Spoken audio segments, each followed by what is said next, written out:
వి gold trusted gold buyers. మీరు తాకట్టు పెట్టిన బంగారాన్ని విడిపించి ఈ రోజు ఉన్న మార్కెట్ ధరకు కొనబడును. రీసెంట్ ప్రసాద్ బైరాతో ఇప్పుడు యాక్ట్ చేసావా? ప్రసాద్ బైరాతో యాక్ట్ చేయలేదు, but Prasad Baira was my colleague టమాటాలో. రీసెంట్గా ఒక ఇష్యూ జరిగింది, అమ్మాయిలు షూటింగ్స్ లొకేషన్స్లో ఇలా చెప్పి, అలాంటి పర్సనా? ఆయన సరదా మనిషి అని నాకు తెలుసు, బట్ అదంతా సీరియస్ వెళ్ళే వరకు ఎందుకైందో అని మేము కూడా అనుకున్నాము. బట్ ఓకే, అడిగి మాట్లాడావా? ప్రసాద్ మాట్లాడారు? అంత క్లోజ్ కూడా కాదు. ఓకే, కమిటీ కూరలు చూసాక కాల్ చేశాను, చాలా బాగుంది యాక్టింగ్ అదంతా. ఇలాంటి సిచ్యువేషన్ చేయలే? అలా నేను అలాంటి వాటికి కాల్ చేసి పాపం గుర్తు చేసి మాట్లాడలేను అనిపిస్తుంది నాకు. అది బ్యాడ్ సిచ్యువేషన్ ఉన్నప్పుడు, ఇప్పుడు ఎవరైనా ఫ్యామిలీలో ఏదైనా అయినా కానీ నేను కాల్ చేసి ఏం మాట్లాడాలో నాకు తెలీదు, సారీ ఇలా జరిగిందంట కదా అంటే తిరిగి గుర్తు చేసినట్టే ఉంటుంది కదా. బయట ఎప్పుడైనా కలిసినప్పుడు మళ్ళీ అసలు టాపిక్స్ తీయను నేను, అలాంటివి బ్యాడ్ సైడ్ నేను టచ్ చేయను. గుడ్ ఓకే, ఏడిపిస్తా కావాలంటే, కానీ బాగా క్లోజ్ ఫ్రెండ్కి అలాంటివి ఏమైనా అయిందనుకో బాగానే అలాంటివి ఏమైనా అంటూ ఉంటా, టాన్స్ వేస్తా, కానీ లేకపోతే అసలు టచ్ చేయను. ఖాళీ టైంలో ఏం చేస్తుంటావు నార్మల్గా? ఇప్పుడు 2 yearsలోనే 16 days షూటింగ్ అయిపోయింది. 16 days అంతే, 16 రోజులు షూటింగ్. మిగతా రోజులు ఏం చేసావు? ఆలనాటి రామచంద్రుడు అని ఒక మూవీ చేసా, అదొక 1 month షూటింగ్ అయింది. తర్వాత ఒక 3 international ట్రిప్స్కి వెళ్ళా. తర్వాత నిఖిల్ది స్వయంభూ మూవీ చేస్తున్నా, ఇంకేమవుద్దో తెలియదు యాక్చువల్లీ. అలానే గీతా ఆర్ట్స్లో ఒక మూవీ ఓకే అయింది. అవి అన్నీ అంతే, అన్నీ చెప్పేస్తారు, సెలెక్టెడ్ అంటారు, డేట్స్ వరకు వస్తుంది, బట్ డేట్స్ చెప్పే వరకు నేను వెయిట్ చేయాలి, ఇంకంతే. స్టార్టింగ్ పేమెంట్స్ ఇస్తారా? ఇవ్వరు. ఇప్పుడు నీకు చెప్పి నువ్వు బుక్డ్ అంటారు. ఒక షూట్ అయితే డేట్స్ కూడా చెప్పేసి, మార్నింగ్ నేను రెడీ అయ్యి లొకేషన్ ఎక్కడండి రావాలి అంటే, సారీ అండి ఇవాళ లేదు మీ స్కెడ్యూల్, మళ్ళీ చెప్తామని అంటారు. తర్వాత సారీ అండి అసలు షూటే ఇప్పుడు లేదు, క్యాన్సిల్ అయిపోయింది, స్కెడ్యూల్ క్యాన్సిల్ అయిపోయింది అని చెప్తారు. ముందే చెప్పాలి కదండి అని అరుస్తా, కానీ ఇంక అంతకంటే ఏం చేయలేను. స్టార్టింగ్ డబ్బులు తీసుకోవచ్చు కదా? ఇవ్వరు. షూట్ అయిపోయి ఒక 100 సార్లు ఫాలో అప్ చేసే వరకు ఇవ్వరు. నీకు ఇవ్వరా? అందరికీ అంతే. కొంతమందికి మామూలుగా ముందే ఇచ్చేస్తారు. సో ఏదైనా నేనేం బిలీవ్ చేస్తా అంటే, ఇది నెగిటివ్గా వెళ్ళొచ్చు, బట్ చిన్న సినిమాకి పెద్ద సినిమాకి చాలా తేడా ఉంది. చిన్న సినిమాలో బాగా రెస్పెక్ట్ ఇస్తారు, క్యారవెన్స్ నుంచి ఫుడ్ నుంచి అసిస్టెంట్ వరకు, అండ్ పేమెంట్స్ ఎవ్రీ డే ఆ రోజు క్లియర్ అయిపోయే వరకు అంతా చాలా బాగుంటుంది. పెద్ద మూవీస్కి వెళ్ళినప్పుడు నేను అసలు పేమెంట్ ఎక్స్పెక్ట్ చేయను, పర్ డే 4,000 అయినా నేను యాక్సెప్ట్ చేస్తా, పేమెంట్స్ ఎక్స్పెక్ట్ చేయను, క్యారవెన్ ఎక్స్పెక్ట్ చేయను. బట్ ఆ డిఫరెన్స్ తెలిసిపోద్ది ఆబ్వియస్గా. అక్కడ అందరు పెద్ద ఆర్టిస్టులు ఉంటారు, వాళ్ళకి ఇంపార్టెన్స్ ఇవ్వాలి, తప్పదు. మేము కూడా వాళ్ళకి రెస్పెక్ట్ ఇస్తాం, మా పని మేము చేసుకుంటాం, కానీ బేసిక్ మేము ఏం ఎక్స్పెక్ట్ చేస్తామంటే పేమెంట్స్ టైంకి పడాలి. ఒప్పుకునేదే తక్కువకి అయినప్పుడు పేమెంట్స్ ఫాస్ట్గా పడితే ఇంట్రెస్ట్ వస్తుంది కదా మాకు కూడా. రోజు 1.5 hour ట్రావెల్ చేసి సిటీ అవుట్స్కర్ట్స్కి వెళ్ళి మళ్ళీ డ్రైవర్ వస్తే ఫస్ట్ మా దగ్గరికే వచ్చేస్తారు, పెద్ద ఆర్టిస్టుల దగ్గరికి వెళ్ళరు. ఫస్ట్ నన్ను పిక్ చేసుకొని మళ్ళీ రివర్స్లో సిటీకి వెళ్ళి వాళ్ళని పిక్ చేసుకొని వెళ్తూ ఉంటారు. నేను నా కార్లో నేను వస్తా అని చెప్పేస్తా ఉంటాను. అందుకే పెద్ద మూవీస్ నువ్వు చేసి రాలేనివి ఏమైనా ఉన్నాయి? గుంటూరు కారం. అవునా? చేసావు? మంచి రోల్ చేసావు? మంచి రోల్ కాదు, ఒక చిన్న రోల్. నేను అందరికీ తెలుసు మహేష్ బాబుకి చాలా పెద్ద ఫ్యాన్ అని.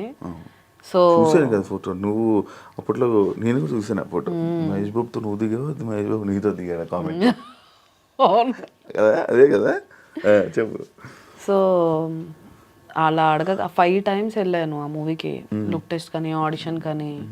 ఫస్ట్ ఒక రోల్కి చెప్పారు ఏదో పెద్ద సీక్వెన్స్, అది లేదన్నారు.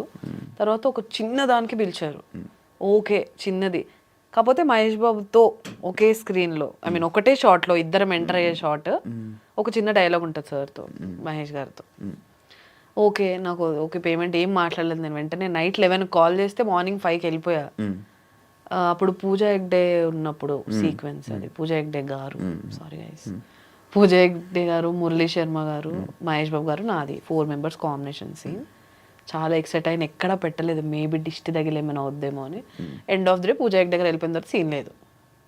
మళ్ళీ కుర్చీ సాంగ్ షూట్ రోజు పిలిచారు, ఒక వేరే నర్స్ రోల్ లాంటిది ఏదో ఉంది, ఆ సాంగ్లో అదే అతనికి ఇంజెక్షన్ ఇస్తారు కదా ఆ దానికి అని. ఓకేలే అదైనా ఓకే చాలాసేపు ఒక 3-4 డేస్ అన్నారు. అన్ని డేస్ మహేష్ గారితో ఉండే అవకాశం మళ్ళీ ఎప్పుడు వస్తుందో అని చెప్పి దానికి కూడా వెళ్ళాను. బట్ ఆ రోజు కుదరలేదు, వేరే అమ్మాయిని తీసుకున్నారు. ఎందుకు క్యాన్సిల్ అయిపోతుంటాయి నార్మల్గా? ఎప్పుడైనా అబ్జర్వ్ చేసి ఎప్పుడైనా ఆలోచించావా? ఏం ఆలోచించలేదు. ఇంకా ఇంకా మహేష్ బాబు గారితో ఏ మూవీలు క్యాన్సిల్ అయ్యాయి? అలా ఏం లేదు. నేనేమైనా సమంతాన మహేష్ బాబు గారితో 10 సార్లు అవకాశం రావడానికి ఇంక ఇప్పుడైతే రాజమౌళి ఆబ్వియస్ కుదరదు. వెయిటింగ్ కాకపోతే ఆ మూవీ కోసం. ఆయనతో చేస్తావా సినిమా? చెయ్యాలి, ఏదో ఒక రోజు చేస్తాను మహేష్ గారితో మూవీ. వైఫ్ ఆఫ్ దీని గురించి అసలు ఎందుకు చూడాలి అని అంటే సినిమా ఈ మధ్య కాలంలో ఒక చిన్న మూవీ ల్యాగ్ ఎక్కువ అని కాదు, మేబీ మీకు 5 minutes ల్యాగ్ అనిపించవచ్చు అంతే. హోల్ మూవీలో చాలా స్క్రీన్ ప్లే బేస్డ్ ఎక్కువ ట్విస్ట్లు ఉండేది. ఏదైనా చూడాలనుకుంటే హ్యాపీగా చూడొచ్చు. ప్లస్ మీరు చూసినందుకు అసలు రిగ్రెట్ అయితే అవ్వరు. ఇప్పటి వరకు చూసిన వాళ్ళందరూ అదే చెప్పారు. నేను ప్రీమియర్ షోకి పిలిస్తే కొంతమంది రాని వాళ్ళు. నీకు నేను ఎక్కడ ఉన్నాను, నేను బయటికి వెళ్ళాను, చెప్పాను నీకు ఆల్రెడీ. అయినా అమ్మో చెప్పు. సో ప్రీమియర్కి వచ్చిన వాళ్ళైనా మూవీ ఇంట్లో చూసిన వాళ్ళైనా ఇవాళ కూడా నాకు యాక్చువల్లీ రిలీజ్ అయిన రోజు కంటే నెక్స్ట్ 2 days తర్వాత నుంచి ఇన్స్టాలో మెసేజ్ రిక్వెస్ట్లో like hundreds of messages. Wife of చూసాను దివ్యగారు బాగుంది, ఇది బాగుంది, అది బాగుంది అని సెగ్మెంట్స్తో సహా చెప్తున్నారు. సో అక్కడ నేను అనుకున్నా ఓకే జనరల్ ఆడియన్స్ వరకు రీచ్ అయిపోయిందంటే ఓకే ఇంకా మంచి రెస్పాన్సే అని. సో బాగుంది. ఇప్పుడు ఈ వైపు ఇప్పుడు నీ యూట్యూబ్ మెయింటైన్ చేస్తున్నావా? సత్యభామ ఇంకా ఉంది, అలానే ఛానల్ ఉంది. నేను ఇంకా వీడియోస్ అయితే ఇప్పటివరకు ఏం చేయలేదు. మళ్ళీ వీడియోస్ ఏం చేయట్లేదు, వ్లాగ్స్ అలాంటివి ఏం లేదు. నేను అసలు చేయను. వ్లాగ్స్ చేయవా? అలవట్లేదా? రావా అంటే ఏమో అంత కంటెంట్ అంతసేపు నేను మాట్లాడలేను అనిపిస్తుంది. హాయ్ గైస్ ఇవాళ నేను ఇక్కడికి వచ్చా అంతే, దాంతో ఏం మాట్లాడాలి? ఇక్కడ ఇది ఉంది, అక్కడ ఇది ఉంది, అవన్నీ చూస్తారు కదా, గూగుల్లో చూసినా దొరికేస్తాయి. ఇంకా నాకు ట్రై కూడా చేయలేదు ఎప్పుడు. ఇంట్రోవర్టా? అంతే. తెలిసిన వాళ్ళ దగ్గర బీభత్సమైన ఎక్స్ట్రోవర్ట్, అవును. తెలియని వాళ్ళ దగ్గర కొంచెం ఇంట్రోవర్ట్ కదా. ఎలా మేనేజ్ చేస్తావు నార్మల్గా బయట షూటింగ్స్లో? ఫస్ట్ 2 days అసలు మామూలుగా ఇప్పుడు వేరే మూవీ షూట్స్కి వెళ్ళినప్పుడు అసలు నేను ఒక్క మాట కూడా మాట్లాడను. నాకు అరవెంట్ నేను వెళ్తా పడుకుని పోతా. పొద్దున్నే లేవడం నాకు అసలు అలవాటు లేదు. షూట్స్ అప్పుడు మాత్రమే ఎంత ఎమర్జెన్సీ నైట్ పడుకోకపోయినా కానీ షార్ప్ 5 కంటే 5కి సెట్లో ఉంటా. అదైతే ఒకటి ఉంది. సో నాకు నిద్ర లేకపోతే నేను బతకలేను అనమాట. తిండి లేకపోయినా బతికేస్తా. షూట్కి వెళ్ళగానే మేకప్ వేసుకొని ఫస్ట్ పడుకుని పోతా. ఎప్పుడో పిలుస్తారు. మూవీ షూట్ అంటే ఏదో ఒక్కటే సీన్ ఉంటుంది కదా, ఆ పిలిచే వరకు హ్యాపీగా పడుకుంటా. నా సీన్ ఉన్నప్పుడు వెళ్తా, అందరికీ హాయ్ చెప్తా, సీన్ చేసుకుని వచ్చి కార్ వేసుకుని ఇంటికి వెళ్తా. నార్మల్ పడుకుంటూనే ఉంటావు లైఫ్ మొత్తం రోజంతా? రోజంతా పడుకుంటూనే ఉంటావు. అలా యుఎస్ ఫ్రెండ్స్ కాల్ చేసుకుంటూ ఉంటా. ఎవరు వాళ్ళ ఇద్దరు కపుల్స్ ఉంటారు, వాళ్ళిద్దరు? మన నందు వాళ్ళు కాదు ఫ్రెండ్సే కదా. వాళ్ళు నిజంగా బయట కూడా అలాగే కొట్టుకుంటారా? నిజంగా అంతే క్యూట్ ఉంటారు వాళ్ళు. మొన్నే దగ్గర నుంచి చూసాం. సో వాళ్ళు నిజంగా అంతే క్యూట్. నేను పోస్టర్ చూసినప్పుడు నాకు డౌట్, మీ ఇద్దరు వైఫ్ అండ్ హస్బెండ్. అవును. ఒక దాంట్లో నువ్వు హ్యాపీగా కూర్చున్నావు, ఆయన డల్ ఉన్నాడు. ఒక దాంట్లో నువ్వు డల్ ఉన్నావు, ఆయన హ్యాపీగా ఉన్నాడు. ఏంటి? సో బేసిక్గా ఆయన ఒక ఎలా చెప్తారు, ట్రైలర్లో ఉన్నది ఏదైనా కూడా చెప్పు. Psycho character.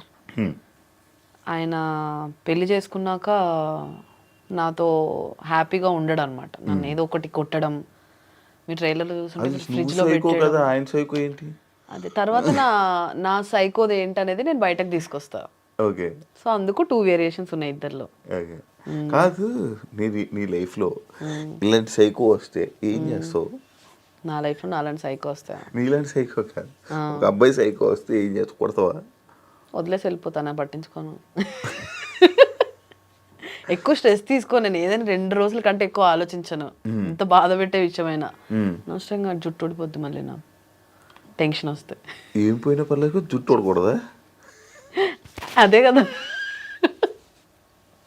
అదే టెన్షన్ ఎక్కువ తీసుకోలేను అనమాట నేను. టెన్షన్ పడితే నాకు ఫస్ట్ తెలిసిపోద్ది. ఏం చేస్తావు టెన్షన్? రెమెడీ. సో నాకు ఒక బ్యాడ్ హ్యాబిట్ ఉందన్నమాట. టెన్షన్ ఇప్పుడు డ్రైవ్ చేసినప్పుడైనా ఎక్కడైనా ఎవరైనా ఫోన్ చేసి లేట్ వెళ్తున్నా ఏదో ఒకటి అలా మూవీ చూస్తున్నా సరే తెలియకుండా లోపల స్కిన్ తినేస్తూ ఉంటాయి ఇలా. లోపల స్కిన్ తింటావా? ఇదేంటిది? అది నేను తింటున్నట్టు కూడా నాకు తెలియదు.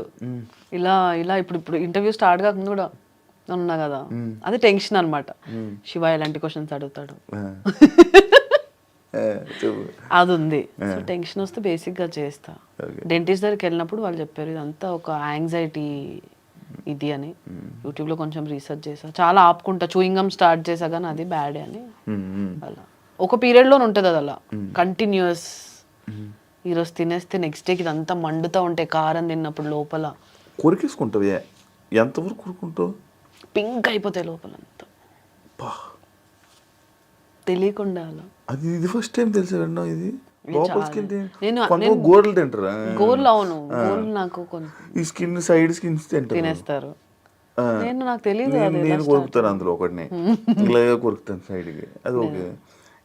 లోపల లోపల ఎలా కొరికేసుకొని తినడం? అది ఎలా మళ్ళీ మధ్యలో ఒకరోజు పాజ్ ఇస్తే నెక్స్ట్ డే నుంచి ఆ హ్యాబిట్ ఉండదు. కంటిన్యూస్గా ఒక 2-3 days చేసామంటే ఇంకా అదే తెల్లారలేదు పని ఉంటుంది. టీవీ చూసినా నడుపుతున్నా మాట్లాడేటప్పుడు తప్ప మిగతా టైం అంతా ఇలానే. అది చూసి చాలా మంది యాటిట్యూడ్ అనుకుంటారు. తప్పు గైస్, నాకు యాటిట్యూడ్ లేదు. అవును కొంచెం, అవును నేను కొంచెం యాటిట్యూడ్, యారోగెంట్, రిప్లై పొగరు అని అంటారు. ఎందుకు అంటారు? అంటారు, ఇంతమంది అంటారు. ఎందుకు అంటారు? ఎప్పుడైనా నీకు రిప్లై ఇవ్వలేదా నేను? నాకు ఇచ్చోలే చెప్తున్నాను, కొంతమంది అంటారు కదా. అంటారు కొంచెం అవతల వాళ్ళు కొంచెం ఓకే ఇది మన వైబ్ కాదు, లేకపోతే ఏదైనా ఎక్స్పెక్ట్ చేస్తున్నారు అన్నట్టు. ఏదో ఒకటి. ఇప్పుడు చాలా మంది బయటకు వెళ్దాం, అలా ఎక్కువ బయటకు వెళ్దాం నేను రాను. నాకు ఇంట్లో ఉండడం ఇష్టం. వెళ్తే ఫ్రెండ్స్ దగ్గరికి వెళ్తా. సో నాకు బేసిక్ ఎప్పుడు చిన్న సర్కిల్లో ఉండడమే ఇష్టం, కంఫర్ట్. ఎక్కువ సర్కిల్ ఉంటే నేను అందరినీ కలిసి అందరి ఎక్స్పెక్టేషన్స్ నేను రీచ్ అవ్వలేను. నేను అందుకే చాలా మంది బర్త్డేస్ లో కూడా మోస్ట్లీ కనిపించను. నన్ను ఎవరు ఎక్కువ కనిపిస్తావు. నువ్వు ఎక్కడున్నావు? నువ్వు కూడా 2 సార్లు కలిసాం అంతే బర్త్డేస్ లో. బేసిక్ అది నేను రాను. మహబూబ్, శ్వేత, ఈ మన సర్కిల్ ఓకే కనిపిస్తా. సో అలా కొంచెం అందరినీ. కమిట్మెంట్ ప్రాబ్లమ్స్ ఏమైనా ఇబ్బంది అయ్యిందా నీకు ఇండస్ట్రీలో? స్టార్టింగే ఏమని? ఊరికే ఒక ఆడిషన్ అంతా అయిపోయింది ఓకే అంటారు. తర్వాత వాళ్ళ పిఏలు వాళ్ళు వాట్సాప్ కాల్, నార్మల్ కాల్ చేయరు, వాట్సాప్ కాల్ చేసి ఇలా ఇలా కమిట్మెంట్ ఎక్స్పెక్ట్ చేస్తున్నారు, మీకు ఓకే అయితే చెప్పండి అని. లేదండి నేను అలా చేయను, చిన్న రోల్ అయినా పర్లేదు, డబ్బులు తక్కువ ఇచ్చినా పర్లేదు, కమిట్మెంట్తో అయితే నేను చేయనండి అని చెప్పేసి బ్లాక్. ఓ జరిగే అవుతాయా సిరీస్లోనే? యూట్యూబ్లో వీడియో అంత లేదు. యూట్యూబ్ అంటే నాదే కదా, ఇప్పుడు నా యూట్యూబ్ నాది, నేను హ్యాండిల్ చేసేది, నేనే ఆర్టిస్ట్లను తీసుకునేదాన్ని. యూట్యూబ్ స్టార్టింగ్ లో అలా ఏం లేదు. అప్పట్లో యూట్యూబ్ కి ఒక అమ్మాయి దొరకడమే చాలా గగనం. అప్పట్లో అసలు ఆర్టిస్ట్ లేరు యూట్యూబ్ కి ఎస్పెషల్లీ. సో అలాంటప్పుడు దొరికిందే ప్రసాదం. ఎవరు కొంచెం ఓకే ఈ క్యారెక్టర్ పుల్ చేయగలరు అనిపిస్తే వాళ్ళని తీసేసుకొని పెట్టేసుకునే వాళ్ళు, ఇన్ హౌస్ తీసేసుకునే వాళ్ళు. ఇప్పుడు ఫ్రీలాన్సింగ్ అంతా అందరూ బిజీగా ఉన్నారు కాబట్టి ఫ్రీలాన్సింగ్ త్రూ చేసుకుంటున్నారు. ఈ వైఫ్ ఆఫ్ గురించి ఏం చెప్పాలనుకుంటున్నావు? రెడ్ మార్కులు ఇచ్చారు, క్రైమా? నేను యాక్చువల్ చూడలేదు, చూస్తా. సో రెడ్ అంటే కొంచెం బ్లడ్ షెడ్ ఉంటుంది, కాకపోతే అది చేస్తున్నప్పుడు జనాలకి ఓకే చంపు కావాల్సిందే ఇది అన్నట్టు ఉంటుంది అనమాట. కింద నేను నువ్వు వస్తున్నప్పుడు ఒక ఆయన పెద్ద ఆయనలే బాగానే ఉంటుంది, ఒక ఆయన, ఈమె వైఫ్ ఆఫ్ లో అందరిని చంపుకొని వెళ్ళిపోతుంది ఆమెనా అని అన్నారు కింద. ఇందాక ఆమెనే అని అన్నాను నేను. ఏంటి చంపుకొని వెళ్ళిపోవడం అన్ని? మూవీ చూస్తా అన్నావు కదా. అవును సర్లే చెప్పే కదా, నాలో అదొక సైకో. బట్ దాని అన్నిటికీ ఒక రీజన్స్ ఉంటాయి. అదేంటనేది మూవీ చూస్తే అందరూ ఓకే ఇలా చేయడానికి, అమ్మాయి ఇలా చేయడానికి ఇదా రీజన్ అనేది ఒకటి క్రియేట్ అవుతుంది. అన్నిటికీ ఆన్సర్స్ ఎండ్లో ఉంటాయి.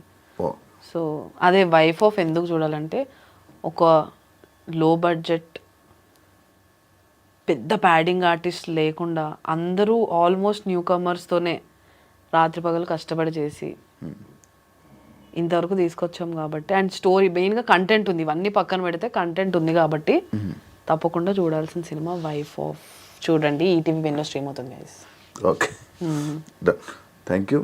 అందరూ చూస్తారు అండ్ ఆల్ ది బెస్ట్. ఇంకా చాలా మాట్లాడాలి, టైం వచ్చినప్పుడు మళ్ళీ మాట్లాడతాను దాని గురించి. నేను కూడా వెయిటింగ్, చూద్దాం. ఇప్పుడు కొంచెం కొంచెం అలాగే వెళ్ళిపోయింది, ఇంకా పూర్తిగా నేను మాట్లాడాలనుకుంటున్నాను, మళ్ళీ టైం వస్తుందని అనుకుంటున్నాను. అండ్ ఆల్ ది బెస్ట్ నీ వైఫ్ అండ్ ఇంకా మంచి ప్రాజెక్ట్స్తో మళ్ళీ మా ముందుకు వచ్చి జనాలందరినీ ఎంటర్టైన్ చేస్తామని మనస్ఫూర్తిగా కోరుకుంటున్నాను. అండ్ ఆల్ ది బెస్ట్ మీ లైఫ్కి. ఆల్ ది బెస్ట్ నీకు కూడా. Thank you so much.